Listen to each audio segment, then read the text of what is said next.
ಎಲ್ಲ ಗೆಸ್ಟ್ಗಳಿಗೂ ಮಾಧ್ಯಮಿಕರಿಗೂ ಮತ್ತು ಪ್ರೇಕ್ಷಕರಿಗೆಲ್ಲರಿಗೂ thank you ಹೇಳ್ತಿದ್ದೀನಿ. ಈ ಸಿನಿಮಾದಲ್ಲಿ ನನಗೆ ಈ ವೇದಿಕೆ ತುಂಬ ಇಂಪಾರ್ಟೆಂಟ್. ಏನಕ್ಕೆ ಅಂದರೆ ಈ ಥರದ ವೇದಿಕೆನ ಇಲ್ಲಿ ಇರೋರೆಲ್ಲೂ ತುಂಬ ವೇದಿಕೆಗಳನ್ನ ಹತ್ತಿ ಆಲ್ರೆಡಿ ಇದಕ್ಕಿಂತ ದೊಡ್ಡ ಸ್ಟೇಜಲ್ಲೆಲ್ಲ ಮಾತಾಡ್ಕೊಂಡು ಬಂದಿದ್ದಾರೆ. ಬಟ್ ನನಗೇನಂದರೆ ಇದು ಈ ಥರದೊಂದು ಮೊದಲನೇ ಸ್ಟೇಜು. ಈ ಹಂತಕ್ಕೆ ಬರೋದಕ್ಕೆ 15 ವರ್ಷ ಶ್ರಮ ಪಟ್ಟಿರ್ತೀವಿ ನಾವು, ರೈಟ್ರಾಗಿ ಅಸಿಸ್ಟೆಂಟ್ ಡೈರೆಕ್ಟ್ರಾಗಿ ಎಲ್ಲ ಮಾಡ್ಕೊಂಡು ಬಂದಿರ್ತೀವಿ. ಈಗ ಈ ಸಿನಿಮಾನ ನಾನು ನೀವು ನೋಡಿ ಅಂತ ಹೇಳೋದು ಸುಲಭ, ಎಲ್ಲರೂ ಬರ್ತಾರೆ ಡೈರೆಕ್ಟ್ ಹೇಳಿ ಅಂತ ಹೇಳ್ತಾರೆ. ಬಟ್ ನೀವು ನನ್ನ ನಂಬೋದು ಅನ್ನೋದಕ್ಕೆ ನಾನೊಂದು ಸಣ್ಣ ಎಕ್ಸಾಂಪಲ್ ಹೇಳ್ತೀನಿ. ಅಂದರೆ ನೀವು ನನ್ನ ನಂಬಿ ಥಿಯೇಟ್ರಿಗೆ ಬರ್ಬೋದು ಅನ್ನೋದಕ್ಕೆ ಒಂದೇ ಒಂದು ಎಕ್ಸಾಂಪಲ್ ಹೇಳ್ತೀನಿ. ನಾನು ಮಂಡ್ಯ ಭಾಗದವ್ರು, ನಾವು ಹಳೆ ಮೈಸೂರು ಮಂಡ್ಯ ಭಾಗದವರು. ಅಂದರೆ ನಮ್ಗೆ ಯಾವುದೇ ಸಿನಿಮಾ ಬ್ಯಾಕ್ಗ್ರೌಂಡ್ ಇಲ್ಲ, ಏನಿಲ್ಲ. ಬಟ್ ಸಿನಿಮಾ ಮಾಡಬೇಕು ಅನ್ನೋದು ಆಸೆ. ನಿಮ್ಗೆ ಗೊತ್ತಿರ್ತಿಲ್ಲ, ಇರೋರ್ಗೂ ತುಂಬ ಜನಕ್ಕೆ ಸಿನಿಮಾ ಇಂಡಸ್ಟ್ರಿಗೆ ಹೋಗ್ತೀವಿ ಅಂದರೆ ಬೇಡ ಅನ್ನೋರೇ ಜಾಸ್ತಿ. 90% ಜನ ಬೇಡ ಅನ್ನೋರೇ ಇರ್ತಾರೆ. ಹಾಗೂ ಅದರಲ್ಲೂ ಶ್ರಮ ಪಟ್ಟಿಲ್ಲ, ಇಲ್ಲಿ ಏನಾದ್ರು ಮಾಡಲೇಬೇಕು, ಸಾಧಿಸಲೇಬೇಕು ಅಂದ್ಕೊಂಡು ಬರ್ತೀವಿ. ಒಂದೊಂದಷ್ಟು ಕಷ್ಟಗಳೆಲ್ಲ ಪಟ್ಟು ಇವತ್ತು ಈ ಸ್ಟೇಜಿಗೆ ಬಂದು ನಿಂತಿದ್ದೀನಿ ಅಂದರೆ ನಾನು ಇಬ್ಬರನ್ನ ನೆನೆಸ್ಕೊಳ್ಬೇಕು. ಒಂದು ನನ್ನ ತಾಯಿ, ನಮ್ಮ ಅಮ್ಮಂಗೆ ನನ್ನ ಮಗ ಏನೋ ಮಾಡ್ತಾನೆ, ಅವನೇನೋ ಸಾಧಿಸ್ತಾನೆ ಅನ್ನೋದೊಂದು ನಂಬಿಕೆ ಇದೆ ಅಷ್ಟೇ. ಬಟ್ ನಾನು ಏನು ಓದ್ದೇನೋ ಇನ್ನೂ ಸಿನಿಮಾ ಇಂಡಸ್ಟ್ರಿಗೆ ಮಾಡ್ಬಿಡೋದು ಅಂತ ಬಂದಿಲ್ಲ. ನಾನು MBA ಗ್ರ್ಯಾಜುಯೇಟ್, MBA ಮುಗಿಸ್ಕೊಂಡು ಆಮೇಲೆ ಸಿನಿಮಾಗೆ ಹೋಗ್ಬೇಕು ಅಂತ ಅಂದ್ಕೊಂಡು ಬಂದಾಗ ಇಡೀ ನಮ್ಮ ಫ್ಯಾಮಿಲಿಯೆಲ್ಲ ಹೇಳಿದ್ರು, ಅಂದರೆ ಸಿನಿಮಾ ಅಂದ್ರೇ ಸರಿ ಇಲ್ಲ, ಅದೊಂದು ಪ್ರಪಂಚ, ಕೆಟ್ಟ ಪ್ರಪಂಚ, ಅಲ್ಲಿ ಹೋಗ್ಬಾರ್ದು, ಅದು ಫ್ಯೂಚರ್ ಕಟ್ಕೊಡಲ್ಲ ಅನ್ನೋ ಥರದ್ದು ಒಂದಿದ್ದು. ನಮ್ಮ ತಾಯಿ ಒಬ್ಬರು ನನ್ನ ನಂಬಿ ಕಳಿಸಿದ್ರು. ಇವತ್ತು ನಾನು ನೀವೆಲ್ಲರೂ ಇಷ್ಟಪಟ್ಟಿರುವಂಥ ತುಂಬ ಸಾಂಗ್ಗಳು ಬರೆದಿದ್ದೀನಿ.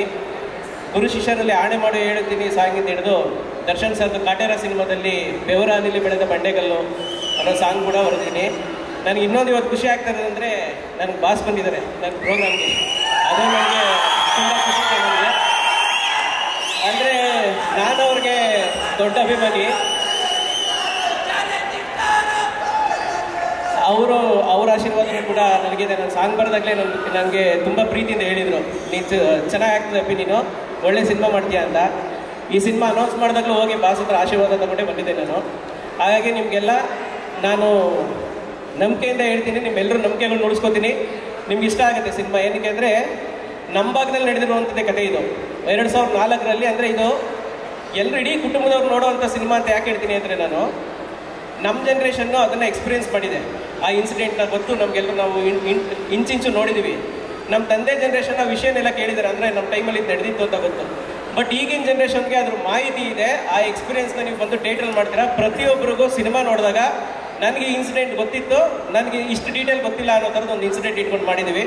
ಹಾಗಾಗಿ ಎಲ್ಲರೂ ಥಿಯೇಟ್ರ್ ಬಂದು ಸಿನಿಮಾ ನೋಡಿ. ಒಂದು ಮತ್ತು ಇದರೊಳಗಡೆ ಒಂದು ಇಂಟೆನ್ಸ್ ಲವ್ ಸ್ಟೋರಿ ಇದೆ, ಒಂದು ಕ್ರೈಮು, ಥ್ರಿಲ್ಲರು, ಈ ಜಾನ ಜೊತೆಗೆ ಒಂದು ಪ್ರೀತಿನೂ ಇದೆ.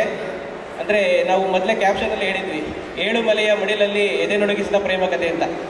ಆ ಮಾದಪ್ಪನ ಆಶೀರ್ವಾದದಿಂದ ಇವತ್ತು ಟೈಟ್ಲು 7 ಮಲೆ ಅಂತಲೇ ಆಗಿದೆ. ಅದು ಅಂದರೆ ಎಲ್ರಿಗೂ ಒಂದು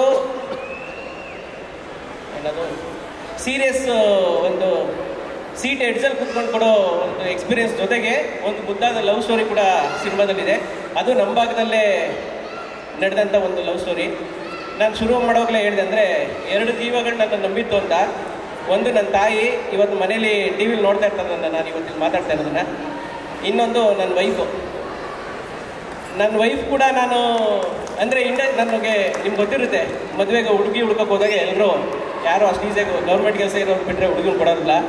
ಎಕ್ಸ್ಪೆಷಲಿ ಸಿನಿಮಾದವರು ಅಂದರೆ ಮಾತ್ರ ಕೊಡೋದೇ ಇಲ್ಲ ಹುಡುಗಿನ.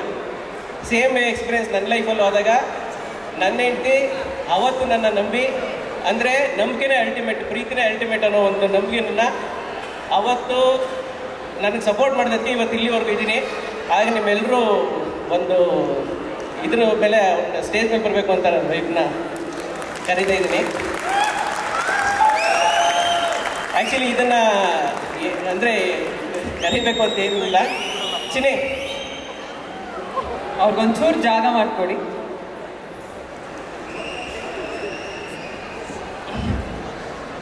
ಇಲ್ಲ, ಪ್ರತಿಯೊಬ್ಬರು ಲೈಫಲ್ಲಿ ಒಬ್ಬೊಬ್ಬರು ಚಿನ್ನಿ ಇರ್ತಾರೆ. ಇದು ನನ್ನ ಲೈಫಲ್ಲಿ ಚಿನ್ನಿ, ಹಾಗೆ ನಿಮ್ಮ ಲೈಫಲ್ಲೂ ಎಲ್ಲರ ಲೈಫಲ್ಲೂ ಒಬ್ಬೊಬ್ಬರು ಚಿನ್ನಿ ಇರ್ತಾರೆ. ನನ್ನ ವೈಫು ಅಂದರೆ ನೀವು ಕೂಡ ನನ್ನ ನಂಬೋದು ಏನಕ್ಕೆ ಅಂದರೆ, ಅವತ್ತು ನನ್ನ ನಂಬಿಟ್ಟು ನಮ್ಮ ಅಮ್ಮಗೆ ನಾನು ನಂಬಿಕೆ ಉಳಿಸ್ಕೊಂಡಿದ್ದೀನಿ. ಅವತ್ತು ನನ್ನ ನಂಬಿ ಮದುವೆ ಆದಂಥ ನನ್ನ ಹೆಂಡತಿನೂ ಕೂಡ ನಾನು ಇವತ್ತು ನಂಬಿಕೆ ಉಳಿಸ್ಕೊಂಡಿದ್ದೀನಿ. ಹಾಗಾಗಿ ಪ್ರತಿಯೊಬ್ಬ ಪ್ರೇಕ್ಷಕರಿಗೆ ಹೇಳ್ತಾ ಇದ್ದೀನಿ, ನಾನು ಈ ಮಣ್ಣನ ಕತೆ ಮಾಡಿದ್ದೀನಿ, ನಿಮ್ಮೆಲ್ಲರೂ ನಂಬಿಕೆಗಳು ಉಳಿಸ್ಕೊತೀನಿ. ನೀವು ಕೊಡೋ 100-200 ರೂಪಾಯಿ ಬೆಲೆ ನನಗೆ ಗೊತ್ತು, ನೀವು ಕೊಡೋ 2 ಗಂಟೆ ಬೆಲೆ ನನಗೆ ಗೊತ್ತು.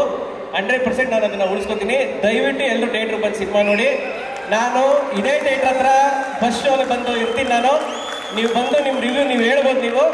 ನೀವು ಚೆನ್ನಾಗಿಲ್ಲ ಅಂದರೆ ನನಗೆ ಬುದ್ಧಿವಾದ ಹೇಳ್ಕೊಂಡು ಹೋಗ್ಬೋದು, ಅಷ್ಟು ನಾನು ಓಪನ್ ಆಗಿದ್ದೀನಿ. ದಯವಿಟ್ಟು ಎಲ್ಲರೂ ಸಿನಿಮಾನ 5ನೇ ತಾರೀಕು ಓಪನ್ ಆಗುತ್ತೆ, ಮುಂಚೆನೇ ಪೇಯ್ಡ್ ಪ್ರೀಮಿಯರೆಲ್ಲ ಓಪನ್ ಆಗುತ್ತೆ. ದಯವಿಟ್ಟು ಎಲ್ಲರೂ ಬನ್ನಿ ಅಂತ ಹೇಳ್ಕೊತೀನಿ. ನನ್ನ ವೈಫು ಬಂದ ತಕ್ಷಣ ಬ್ಯಾಡ್ಸ್ ಕೇಳ್ಬಿಟ್ಟು ಹೇಳಿದ್ರು, ಅಂದರೆ ನನಗಿಲ್ವಾ ಇದು ಬ್ಯಾಡ್ಸು ಅಂತ, ನಮ್ಮ ಟೀಮ್ ಅವ್ರಿಗೆ ಮಾತ್ರ ಅಂದೆ. ಹಾಗಾಗಿ ಇದನ್ನ ನನ್ನ ವೈಫು ನನ್ನ ಟೀಮೇ ಆಗಿರೋದ್ರಿಂದ ಅವ್ರಿಗೂ ಕೂಡ ಇದನ್ನು ಕೊಡ್ತಾ ಇದ್ದೀನಿ ನಾನು. Thank you. Very sweet. Thank you so much. Thank you so much. ಧನ್ಯವಾದಗಳು ನಿರ್ದೇಶಕರೇ. ಎಲ್ಲ ನಿರ್ದೇಶಕರಿಗೂ ಅವ್ರ ಮುಂದೆ ಎಷ್ಟೇ ಸಿನಿಮಾಗಳು ಮಾಡ್ಬೋದು, ಆದರೆ ಮೊದಲು ಸಿನಿಮಾ ವೆರಿ ಸ್ಪೆಷಲ್. ಹೌದು ಮೇಡಮ್, ಅಂದರೆ ನಾ ಈ ಸಿನಿಮಾ ಬಗ್ಗೆ ಹೇಳೋದಕ್ಕೆ ತುಂಬ ಇದೆ. ದೊಡ್ಡ ದೊಡ್ಡ ತಾರಾ ಬಳಗನೆ ಇದೆ ನಿಮ್ಗೆ. ಇಲ್ಲಿ JB ಸರ್ ಇದ್ದಾರೆ, ಕಿಶೋರ್ ಸರ್ ಇದ್ದಾರೆ, ಇನ್ನೂ ತುಂಬ ದೊಡ್ಡ ದೊಡ್ಡ ನಟರಿದ್ದಾರೆ. ಜೊತೆಗೆ ದೊಡ್ಡ ದೊಡ್ಡ ಟೆಕ್ನಿಷಿಯನ್ಸ್ ಇದ್ದಾರೆ. ಅದ್ವೈತ ಸರ್ ಇಂದ ಹಿಡಿದು ಡಿ ಇಮಾನಿಂದ ಹಿಡಿದು ಇದಕ್ಕೆ ಸೌಂಡ್ ಮಿಕ್ಸಿಂಗ್ ಮಾಡಿದ್ದು ಎಲ್ಲ ದೊಡ್ಡ ದೊಡ್ಡವರು ಇರೋ ಅದು ದೊಡ್ಡ ಟೆಕ್ನಿಷಿಯನ್ಸೇ ಇದ್ದಾರೆ. ಬಟ್ ಏನಂದರೆ ಇದರಲ್ಲಿ ನಾನು ಒಬ್ಬನೇ ಹೊಸಬ. ಬಟ್ ನನ್ನ ಹೊಸಬತನಕ್ಕೆ ನನಗೇನಂದ್ರೆ ಇಷ್ಟು ಜನ ನಂಗೆ ಸಾಥ್ ಕೊಟ್ಟಿದ್ದಾರೆ ಅಂದರೆ ಅವ್ರು ನಂಬಿಕೆ ಉಳಿಸ್ಕೊಂಡ್ರೆ ಕ್ಯಾಪ್ಟನ್ ಆಫ್ ದ ಶಿಪ್ ಅಂತೀರ. ಅದು ನನ್ನ ಏಜ್ಗೂ ಅಲ್ಲ, ನನ್ನ ಎಕ್ಸ್ಪೀರಿಯನ್ಸ್ಗೂ ಅಲ್ಲ, ನಾನು ಇರೋ ಸ್ಥಾನಕ್ಕೆ, ಆ ಸ್ಥಾನಕ್ಕೆ ಎಲ್ರಿಗೂ ನ್ಯಾಯ ಒದಗಿಸ್ತೀನಿ ಅಂತ ಅನ್ಕೋತೀನಿ. Thank you. ಎಲ್ಲರೂ ದಯವಿಟ್ಟು ಸಿನಿಮಾ ನೋಡಿ, ಕನ್ನಡ ಸಿನಿಮಾಗಳು ಬಳಸಿ. Thank you boss.